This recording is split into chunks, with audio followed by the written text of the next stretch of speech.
विगत 2 महीनों से बालाघाट जिले में ओबीसी जातिगत जनगणना की मांग को लेकर सामाजिक पदाधिकारियों के द्वारा आवाज उठाई जा रही है, जिसके तहत इस मांग को लेकर विभिन्न सामाजिक संगठनों को एकत्रित किया गया है। लेकिन अब इस मांग को सरकार तक पहुंचाने के लिए संगठन के द्वारा कार्य योजना तैयार की है, जिसकी शुरुआत 5 दिसंबर को लांजी से की जाएगी।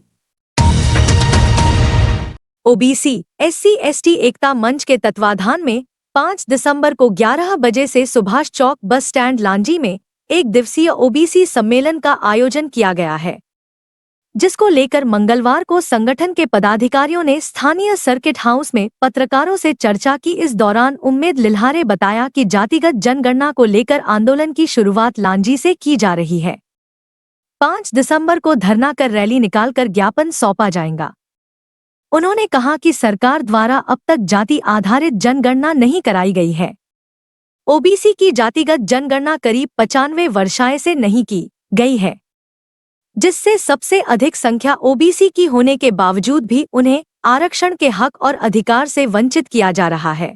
5 दिसंबर 2024 को सुभाष चौक लांजी के बस स्टैंड में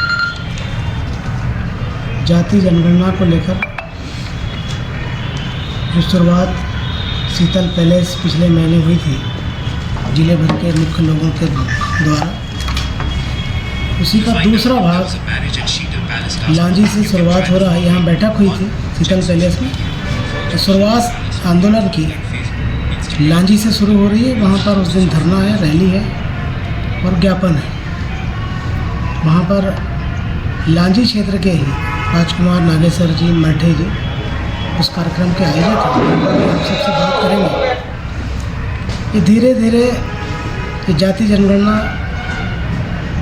की मुहिम बालाघाट जिले में आग की तरह अब आग का रूप ले रही है, फैल रही है। उसी कार्यक्रम में बैठक के ठीक बाद पहला आंदोलन लांजी से हो रहा है। उसी संबंध में आज प्रेस कॉन्फ्रेंस हमने बुलाई है। इस दौरान ओबीसी एससी एसटी एकता मंच के पदाधिकारियों ने कहा कि इस देश में पशु पक्षियों की जनगणना हो सकती है, लेकिन इंसानों की जनगणना नहीं की जा रही है। उन्होंने कहा कि जातिगत जनगणना का अधिकार केंद्र सरकार के पास है। सरकार अनुसूचित जाति और जनजाति की जनगणना तो कराती है, लेकिन ओबीसी की नहीं कराती है, जिससे ओबीसी वर्ग अधिकारों से वंचित है। उन्होंने कहा कि ओबीसी वर्ग की भी जनगणना शीघ्र कराई जाए। ओबीसी में जो अनसंवैधानिक क्रिमिनल लगाया गया है उसे हटाया जाए। ओबीसी के अधिकारी कर्मचारी को पदोन्नति में आरक्षण दिया जाए। शिक्षा एवं स्वास्थ्य का निजीकरण समाप्त कर सभी नागरिकों के लिए एक समान व निःशुल्क किया जाए। ये जनगणना जो होने वाली है उसमें जातिगत जनगणना को शामिल किया जाए। वर्ष 2011 में पिछली जनगणना हुई थी, उसमें सामाजिक और जातिगत जनगणना भी हुई थी, पर उसके आंकड़ों को सरकार द्वारा सार्वजनिक नहीं किया गया था। अब 2021 के बाद से अभी तक जनगणना जो है देश में पेंडिंग है और भविष्य में होने वाली है। हम चाहते हैं कि इसमें साथ में जातिगत जनगणना हो और साथ में जो सेंसस सामने आए, जो भी कास्ट और सोशल सेंसस सामने आते हैं उनको पब्लिक किया जाए, जनता के सामने लाया जाए, ताकि जो लाभ हमारा संविधान हमारी पिछड़ी जातियों को देता है, हम जैसे देखते हैं कि ओबीसी एससी एसटी माइनॉरिटी इनको जो भी लाभ मिलता है, आरक्षण मिलता है, ये तभी मूलभूत रूप से साबित हो पाएगा जब जनगणना के आंकड़े सामने आएंगे।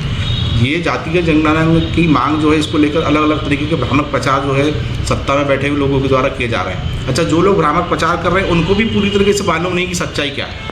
वो भी जिन समाज से आते हैं उन समाजों को भी जो है आरक्षण के माध्यम से लाभ मिलता है इस देश में, संविधान के माध्यम से। जातिगत जनगणना किसी को बांटने, किसी को अलग करने की नहीं है। जातिगत जनगणना हमारे जाति समाज के जो पिछड़े लोग हैं, दलित है, आदिवासी है, माइनॉरिटी हैं, जिनको सरकार सुविधाएं दे रही है, आरक्षण दे रही है, उनको सही तरीके से लाभ मिल सके, आरक्षण का सही लाभ मिल सके, जिसकी जितनी संख्या हो उसको उतना प्रतिशत उस आरक्षण में लाभ मिल सके, इसके लिए जातिगत जनगणना की मांग की जा रही है। और यह एक सामाजिक आंदोलन है, कोई राजनीतिक आंदोलन नहीं है। यहाँ जो लोग बैठे हैं समाज की चिंता करने वाले लोग हैं और ये सामाजिक आंदोलन के माध्यम से ही जनता को इस बारे में संदेश दिया जा सकता है और इसकी शुरुआत हमारे जिले में हो चुकी है। इस दौरान लोधी महासभा व पूर्व जिला पंचायत सदस्य उम्मेद लिल्हारे, गोवारी समाज प्रदेश अध्यक्ष महेश सहारे, विशाल बिसेन, दिनेश धुर्वे, रहीम खान, धर्मेंद्र कुरील, हाजी सोएब खान, राजकुमार नागेश्वर सहित अन्य मौजूद रहे।